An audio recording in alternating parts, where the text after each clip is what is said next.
I was all dressed for my trip to New York, except for my sneakers. Getting my feet into my purple zapatos took extra time. First, I had to put on Band-Aids to cover my blisters. Then, I had to push and pull and stomp. Mom watched me from the doorway of my room. "Freddie," she asked, "are your sneakers too tight?" That was not a question I wanted to answer. My feet had gotten bigger, but the last thing I wanted was a new pair of shoes. The ones I had were special. They gave me super speed and super bounce. I couldn't give them up. "New York City has great stores," Mom said. "We can buy new shoes on our trip to see Uncle Jorge." "That's okay, Mom," I said, stomping each foot again. "These are fine." "I'm not so sure." Mom folded her arms and frowned. "We can worry about my shoes when we get home," I answered. "In New York, I want to see the things Uncle Jorge told us about on the phone, the huge Christmas tree at Rockefeller Center and the lights of Times Square." "Yo también," Mom smiled. "Are you ready?" "Almost. Can I say goodbye to my friends?" Mom held up one finger. "We're leaving in an hour." "I'll be fast. Zoom, zoom, zapato!" With my super zapatos, I could leave 29G and go clear across Starwood Park Apartments in a blink. "Mr. Vaslov," I knocked on his tool shed. "It's Freddie." No answer. That wasn't strange. Mr. Vaslov takes care of Starwood Park. He was always out fixing leaky sinks and broken toilets. I just felt sad about going to New York without saying goodbye.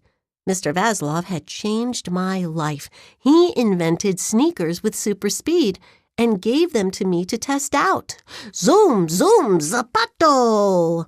I left the tool shed and zoomed back to 28G, where Maria and her little brother Gio live. They were our neighbors, and they had our key to 29G so they could feed my guinea pig while we were away. I trusted Maria, but I needed to remind Gio about a few things. "Don't let Claude II out of his cage," I told Gio. "He'll leave poop presents on the carpet." "I won't," Gio promised. "And don't forget to give him a carrot every day," I added. "Don't worry, Freddie," Maria said. "We can take care of your guinea pig for 3 days." 3 days.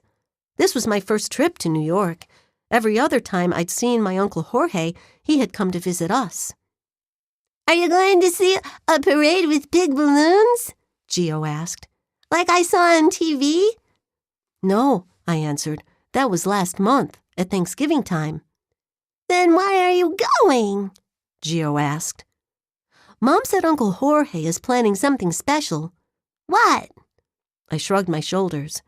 "Mom said she couldn't tell me yet." "Is it a secret?"